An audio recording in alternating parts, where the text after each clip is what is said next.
Assalamualaikum warahmatullahi wabarakatuh. Pada kesempatan kali ini kita akan belajar tentang kerajaan-kerajaan Islam di Indonesia. Islam menjadi agama yang memberikan banyak pengaruh di Indonesia. Hal tersebut dapat dilihat dari beberapa kerajaan Islam pertama di Indonesia yang berperan penting di berbagai sektor. Islam merupakan agama yang banyak pengikutnya di Indonesia. Pemeluk agama Islam mencapai 87,2% dari penduduk negara ini. Kehadiran agama Islam di Nusantara sudah ada sejak dahulu, bahkan sebelum Indonesia merdeka. Hal ini bisa ditemukan dari bukti sejarah kerajaan Islam pertama di Indonesia. Mari kita berkeliling Indonesia. Kita akan belajar kerajaan-kerajaan Islam yang ada di Indonesia. Yang pertama di Pulau Sumatera ada Kerajaan Samudra Pasai, Kerajaan Aceh, dan Kesultanan Malaka. Kemudian di Jawa, kita akan belajar tentang Kerajaan Demak, Kerajaan Banten, dan Kerajaan Mataram. Di Sulawesi, kita akan belajar tentang Kerajaan Kuatalu. Dan yang terakhir, kita ke Pulau Maluku, ada Kerajaan Ternate dan Tidore. Yang kita pelajari pertama adalah kerajaan yang ada di Pulau Sumatera. Kerajaan Islam di Pulau Sumatera yaitu ada Kerajaan Samudra Pasai, Kerajaan Aceh, dan Kerajaan Malaka. Kerajaan Samudra Pasai terletak di pesisir pantai utara Sumatera, kurang lebih di sekitar kota Lok Sumawe, Aceh Utara sekarang. Didirikan oleh Marah Silu yang bergelar Malik Al-Saleh pada sekitar tahun 1267. Raja pertama bernama Malik Al-Saleh, kemudian dilanjutkan pemerintahannya oleh Malik At-Thohir. Setelah mati, ia digantikan oleh Sultan Mahmud Malik Az-Zohir. Bukti sejarah dari kerajaan ini terlihat pada tulisan atau inskripsi di nisan makam Sultan Malik As-Saleh, berita dari Marco Polo dan Ibnu Battuta, serta kronika Raja Pasai. Kerajaan yang dibangun oleh Marah Silu ini berhasil menyatukan Samudra dan Pasai.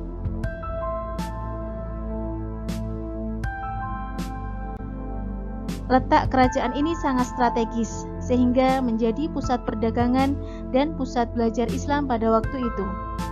Banyak pedagang dari Benggala, Gujarat, Arab, dan Cina yang datang untuk bertransaksi jual beli di tempat tersebut. Sayangnya, eksistensi kerajaan ini semakin memudar, diawali dengan adanya serangan Majapahit yang ingin menyatukan Nusantara. Lalu adanya perpindahan pusat perdagangan ke Pulau Bintan dan Aceh Utara. Akhirnya, Samudra Pasai benar-benar runtuh setelah ditaklukkan oleh Kesultanan Aceh. Kerajaan Aceh. Kerajaan bercorak Islam pertama di Indonesia selanjutnya adalah Kerajaan Aceh. Secara geografis, kerajaan ini terletak di Sumatera bagian utara dengan jalur pelayaran dan perdagangan internasional. Letaknya yang strategis membuat kerajaan ini berkembang cukup pesat. Kerajaan Aceh didirikan oleh Sultan Ali Mughayat Shah pada tahun 1496. Pada tahun 1528, Ali Mughayat Shah digantikan oleh putra sulungnya yang bernama Salahuddin, yang kemudian berkuasa hingga tahun 1537. Kemudian Salahuddin digantikan oleh Sultan Alauddin Riayat Shah Al-Qahar yang berkuasa hingga tahun 1568. Kesultanan Aceh mengalami masa keemasan pada masa kepemimpinan Sultan Iskandar Muda dari tahun 1607 sampai 1636.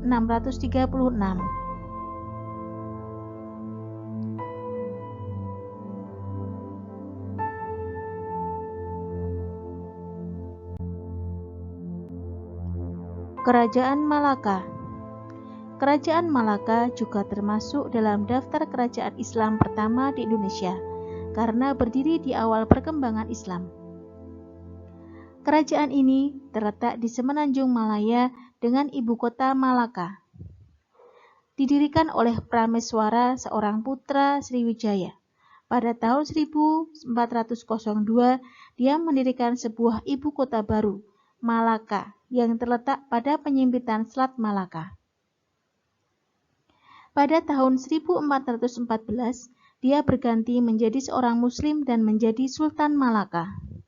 Kesultanan ini berkembang pesat menjadi sebuah entrepot dan menjadi pelabuhan terpenting di Asia Tenggara pada abad ke-15 dan awal abad 16.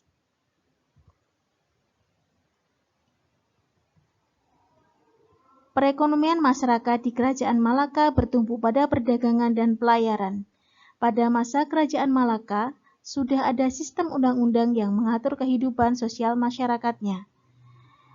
Meskipun memiliki tatanan kehidupan yang cukup baik, namun Kerajaan Malaka tidak bisa bertahan selamanya. Malaka melemah pada masa Sultan Muhammad Shah dan runtuh saat Portugis berhasil menguasai Malaka di tahun 1511. Kerajaan Islam yang ada di Jawa diantaranya adalah Kerajaan Banten, Kerajaan Demak, Kerajaan Mataram. Kerajaan Demak. Kesultanan Demak adalah kesultanan Islam pertama di Jawa yang didirikan oleh Raden Patah pada tahun 1478. Kesultanan Demak menjadi pelopor penyebaran agama Islam di Pulau Jawa dan Indonesia pada umumnya. Salah satu peninggalan bersejarah Kesultanan Demak ialah Masjid Agung Demak yang diperkirakan didirikan oleh Wali Songo. Kesultanan Demak letaknya di Jawa Tengah, tepatnya di daerah bernama Bintoro, sebuah daerah bawahan Majapahit. Raja pertamanya yaitu Raden Patah yang merupakan keturunan Raja Brawijaya V, yaitu Raja Majapahit, dan ibunya penganut Islam dari Jempa. Setelah Raden Patah, Kerajaan Demak dipimpin oleh Pati Unus. Ia memimpin tidak lama, namun cukup terkenal karena sempat memimpin pasukan Demak menyerang Portugis di Malaka. Kerajaan Islam pertama di Jawa ini mengalami masa kejayaan pada saat dipimpin Sultan Trenggono. Daerah kekuasaannya bahkan sampai ke Banten, Sunda Kelapa, dan Cirebon. Kehidupan sosial masyarakat Demak diatur sesuai dengan ajaran Islam. Namun masih ada juga masyarakat yang melakukan tradisi lama. Dari segi ekonomi, Demak berkembang di sektor perdagangan dan pertanian. Demak menjadi wilayah pertemuan antara penghasil rempah dari Indonesia bagian timur dan Malaka sebagai pasar di Indonesia bagian barat. Kerajaan ini juga melakukan kerjasama dengan daerah di pantai utara Jawa sehingga menciptakan persekutuan di bawah kepemimpinan Demak. Kerajaan Demak mengalami kemunduran pada masa Sultan Prawoto karena terjadinya perebutan kekuasaan. Kerajaan Banten.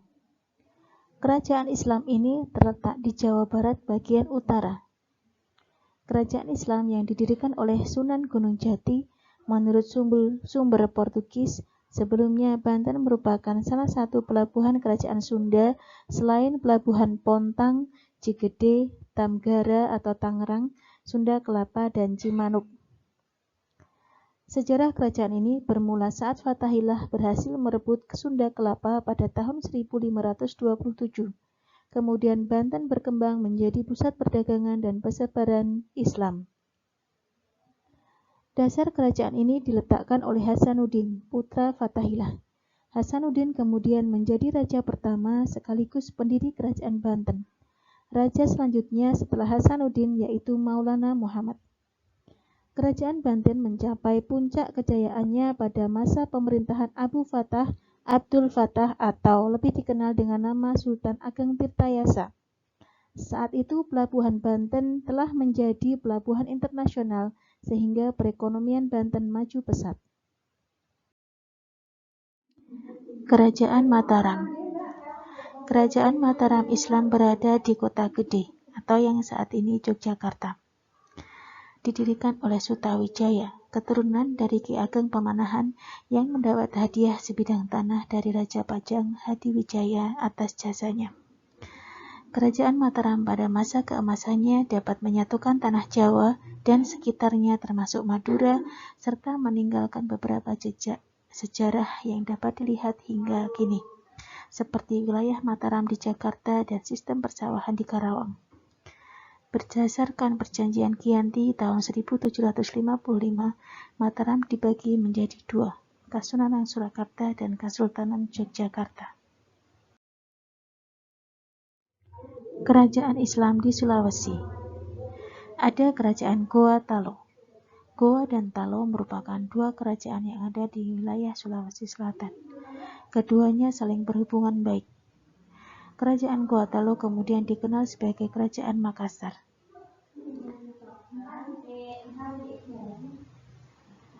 Goa terdapat 9 komunitas yang dikenal dengan nama Bate Salapang atau 9 bendera, yang kemudian menjadi pusat kerajaan Goa. Tombolo, Lagiung, Parang-Parang, Data, Anggang Jene, Gaksau Mata Bisai, Sero, dan Kaliling. Melalui berbagai cara, baik damai maupun paksaan, komunitas lainnya bergabung untuk membentuk kerajaan Goa. Masing-masing kerajaan tersebut membentuk persekutuan sesuai dengan pilihan masing-masing. Salah satunya adalah Kerajaan Goa dan Talo membentuk persekutuan pada tahun 1529, sehingga melahirkan suatu kerajaan yang lebih dikenal dengan sebutan Kerajaan Makassar. Kehidupan masyarakat di kerajaan ini bertumpu pada sektor kelautan, hingga akhirnya Makassar berkembang menjadi pelabuhan internasional yang banyak dikunjungi pedagang asing. Kebudayaan yang berkembang di Kerajaan Makassar sangat erat dengan keadaan kerajaan yang bersifat maritim. Hasil kebudayaan yang muncul pada saat itu antara lain alat penangkap ikan dan kapal pinisi. Selain itu, bentuk kebudayaan lain yang muncul di masa kerajaan ini yaitu pengembangan seni sastra dalam bentuk kitab lontar. Kerajaan Islam di Maluku, yaitu Kerajaan Ternate dan Tidore. Kerajaan Ternate dan Tidore sebelah barat Pulau Halmahera. Kerajaan ini terletak di Kepulauan Maluku. Di wilayah ini terdapat dua persekutuan, yaitu U5 atau Pulau Op, Bacan Seram, Ambon Ternate pemimpinnya, Uliswa yaitu Pulau Makian Jalilolo dan sekitar Irian Barat yang dipimpin oleh Tidore. Kehidupan politik Kerajaan Ternate dan Tidore merupakan adanya persaingan antara U5 dan Ulisiwa bersaing menguasai Maluku. Kehidupan ekonomi Kerajaan Ternate dan Tidore yaitu berkembang sebagai kerajaan maritim, penghasil komoditi perdagangan rempah-rempah. Kedatangan pedagang Ternate Jawa Melayu pedagang Arab. Tanah Maluku terkenal sebagai penghasil rempah sehingga sering disebut sebagai The Spicy Island. Dari kekayaan alam tersebut, maka kehidupan ekonomi kerajaan ini bertumpu pada sektor perdagangan. Kerajaan Ternate dan Tidore memiliki peranan penting di tanah Maluku. Sayangnya keduanya tidak akur. Masing-masing ingin berada di posisi tertinggi di atas daerah Maluku. Perselisihan antar kebudayaan tidak dapat dihindarkan. Kerajaan Ternate dibantu oleh Portugis, sedangkan Tidore dibantu oleh Spanyol. Pertikaian tersebut tidak hanya terjadi antara kedua kerajaan di Maluku, namun juga antar bangsa Eropa. Hal tersebut membuat Paus turun tangan dan mengadakan perjanjian damai yang bernama Perjanjian Saragossa. Isi perjanjian tersebut yaitu Spanyol harus meninggalkan Maluku dan Portugis tetap tinggal di Maluku. Dari perjanjian tersebut menandakan kemenangan Ternate atas Tidore. Setelah itu kerajaan Ternate berkembang pesat dengan beberapa raja yang pernah memimpinnya.